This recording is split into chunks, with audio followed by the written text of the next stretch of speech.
Lots of big things coming out today in the world of wrestling. We have seen the first look at the AEW Dynamite Grand Slam stage. Very interesting. I think it is actually going to be slightly different from what we're used to. I'm going to show you guys a picture of that later on in this video. Today, we're also going to talk about Tony Khan, who has taken a more hands-on approach with the AEW product. I think we've noticed throughout the last few months, AEW has improved.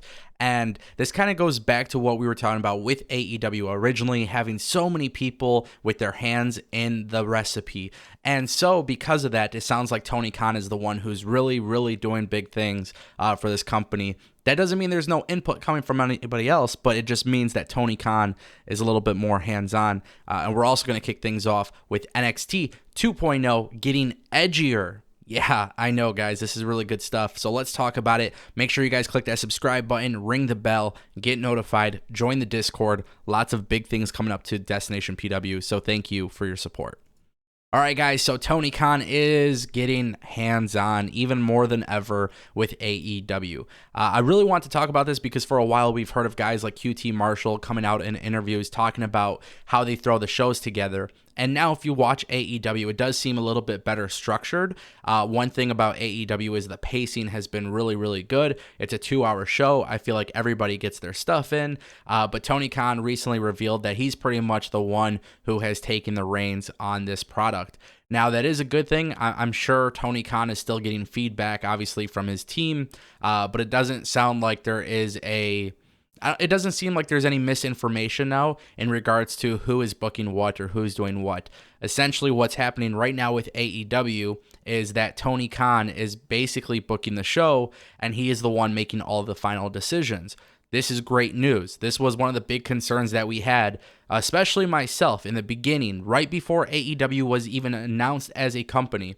I had talked about this on the channel, talking about AEW having like 5 different EVPs, how messy of a situation it could be. And then months later, we saw interviews with QT Marshall basically saying, hey, we're all in one big group chat. Essentially, what I'm doing is, I'm putting things together and then I go up to Tony Khan and we finalize it.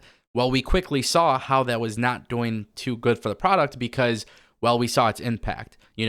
Every single match would have a post-match beatdown with like 20 different guys and girls, and the factions were all getting involved. It was definitely messy. And this is kind of the issue that they had originally as a company. They would have a good product, good matches, but the structure was very off.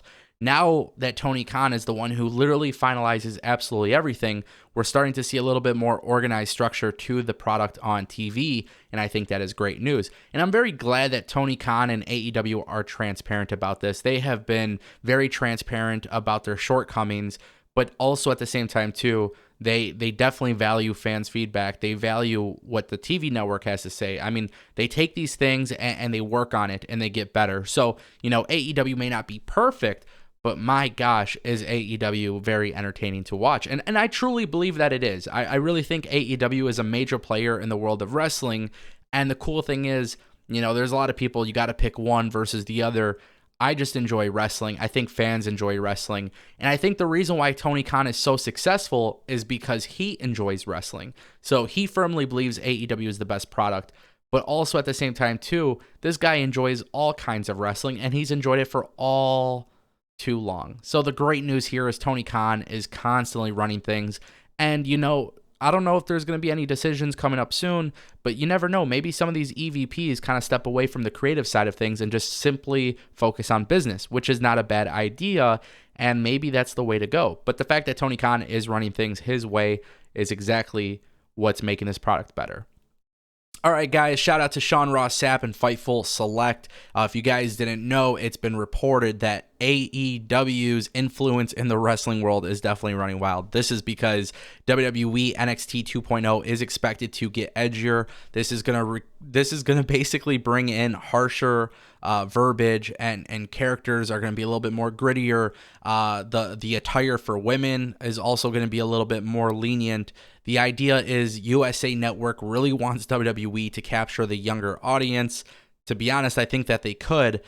This is probably going to look less like a WWE product and more like a TV-14 product, in my opinion. It's been said that Vince McMahon was the one who recommended that NXT becomes the edgier product, and I think that makes a lot of sense. Raw and SmackDown are clearly the flagship notable shows for WWE, and NXT is now the developmental brand. But in a way, it could very well flourish. We're already seeing tons of new characters being developed on NXT 2.0. And on top of that, with them getting edgier, we already know, whether or not you want to admit this, NXT takeovers are always incredible events. And the best part is, with WWE becoming a little bit more edgier with NXT, it kind of allows them to get a different audience for the company. And I think it's actually going to I think it's going to succeed very well in the long term, if I'm being honest. Right now, it's still new, it's still fresh. We got to start building more characters. We got to start introducing this new type of product. But with NXT being so colorful, and obviously everybody makes those Disney jokes, the cool thing is it could be colorful and all that good stuff. But if the product you're watching gets edgier and you are listening to more swear words and there's maybe more blood and whatever it may be, that's what's going to put this product over with the younger audience. And I think that is very, very remarkable that Vince McMahon was the one who actually suggested this. And it's really cool to see that USA Network has WWE's back here. I get it if you don't want to introduce it to Raw or SmackDown. And to be honest with you, if you're a hardcore fan in wrestling, Raw and SmackDown aren't designed for you specifically. At least in my opinion, I don't think it is.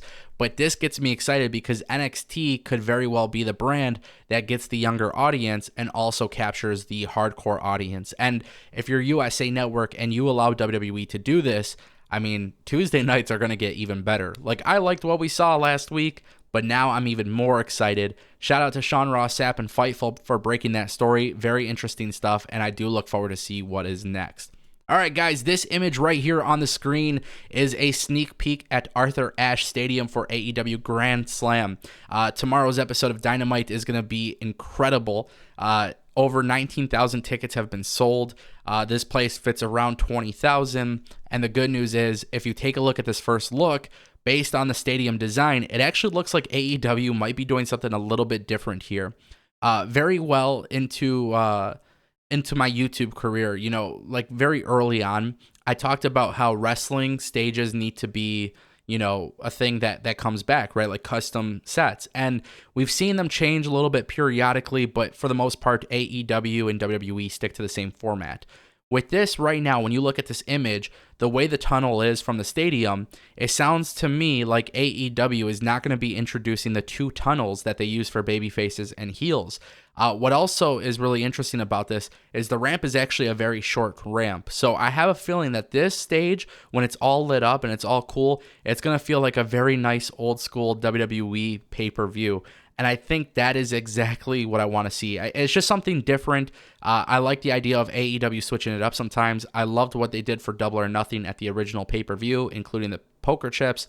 But this first look is really cool. It looks a little bit more intimate, despite the fact that this is the largest area that they've ever competed in. So ultimately, some really cool stuff coming from AEW. If you guys want more videos like this, don't forget to click that subscribe button, ring the bell, get notified, join the Discord server. We're bringing you guys daily pro wrestling news every single day right here on Destination PW. Thank you guys for watching, and I'll see you next time.